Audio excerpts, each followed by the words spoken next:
కూరలతో దాన్ని నీవు తినాలి. నిర్గమకాండంలో అనుకుంటాండి అది 12వ అధ్యాయము. పోనీ ఒకసారి చదువుదాం, మీలో చాలామందికి సందర్భం తెలియకపోవచ్చేమో. 12వ అధ్యాయము 8వ వచనం. ఆ రాత్రి వారు అగ్ని చేత కాల్చబడిన మాంసమును పొంగని రొట్టెలను తినవలెను, చేదు కూరలతో దానిని తినవలెను, దాని తలను, దాని కాళ్లను, దాని ఆంత్రములను అగ్నితో కాల్చి దాన్ని తినవలెను, దానిలో ఉడికినదైనను ఉడకనిదైనను నీళ్లతో వండబడినదైనను తిననేకూడదు, ఉదయకాలం వరకు దానిలో ఏది మిగిలింపకూడదు, ఉదయకాలం దానిలో మిగిలినది అగ్నితో కాల్చివేయవలను. ఏం తినమంటున్నాడు అంటే చేదు కూరలతో తినమంటున్నాడు, పొంగనివి తినమంటున్నాడు, అది కూడా కాల్చిన మాంసంతో తినమంటున్నాడు. పైగా మీ చెప్పులు తొడుక్కొని ఎలా చేయమన్నాడండి? మీరు దాన్ని తినవలసిన విధమేదనగా ఎన్నో వచనం? 11వ వచనం. మీ నడుం కట్టుకోండి. ఏమంటే బాగా వినాలి, ఎందుకంటే ఒకనాడు ఇశ్రాయేలీలకు పండగిచ్చి ఆ తర్వాత తరాలను కూడా ఆచరించమన్నాడు. ఇది వాళ్ళు బేస్ చేసుకొని ఇశ్రాయేలీలు ఒకనాడు పెట్టిన పండుగలు ఆ తర్వాత తరాలు కూడా చేశారు కదా. ఇప్పుడు మోషే చేసినట్టు, యేసుక్రీస్తు చేసినట్లు మనం ఉపవాసం చేస్తే తప్పేంటని వాళ్ళు అడుగుతున్నారు కనుక వాళ్ళు ఎలా చేశారు, వీళ్ళు ఎలా చేస్తున్నారా తేడా మనం చెప్పాలా వద్దా? వాళ్ళు ఎలా చేశారు, వీళ్ళు ఎలా చేస్తున్నారు.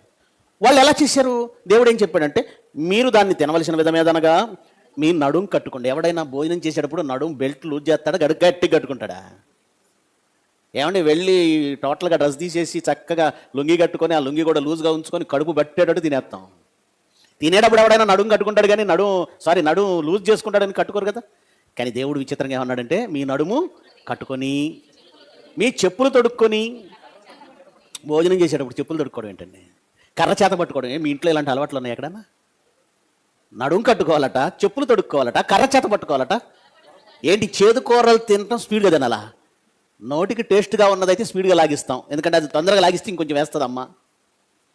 ఉన్నదాంతో గంట తింటే ఉన్నదాంతో తినాలి. టేస్ట్ ఉంటే మనం ఎక్కువ తింటాం, స్పీడ్గా తింటాం. టేస్ట్ లేకపోతే ముద్ద దిగదు, చెయ్యి లోపలికి వెళ్ళదు. అలాంటిది ఆయన చేదు కూరలు పెట్టి అంటాడు త్వరపడి తినన్నాడు. ఇది ఎక్కడ పండగ అయ్యా బాబు? ఇది పండగట. క్రిస్మస్ పండగ ఇలా చేయమంటే అప్పుడు ఉంటుంది ఒక్కొక్కళ్ళకి సోకు. ఎవడు చేయడు క్రిస్మస్. దేవుడు క్రిస్మస్ పండుగ ఇలా చేయమంటే బిర్యానీలు వండుకోవడం, చికెన్లు వండుకోవడం, ఏమంటారు తినుబండారాలు వండుకోవడం, హ్యాపీగా ఇలా ఉంది కనుక క్రిస్మస్. ఈ పస్కా చేయమన్నట్టుగా పులియని రొట్టెలతో చేదు కూరలు తింటూ అది కూడా నీ నడుం కట్టుకొని చెప్పులు తొడుక్కొని కర్ర పట్టుకొని త్వరపడుచు తిను. చెప్పులు తొడుక్కొని నడుం కట్టుకొని కర్ర పట్టుకున్నవాడు ప్రయాణానికి సిద్ధమైన వాడు నడుం కట్టుకుంటాడు, ప్రయాణానికి సిద్ధమైన వాడు కర్ర పట్టుకుంటాడు, ప్రయాణానికి సిద్ధమైన వాడు చెప్పులు తొడుక్కుంటాడు. వీళ్ళని అలా రెడీ అయిపోయి తినమంటున్నాడు. తర్వాత అదే అధ్యాయంలో 20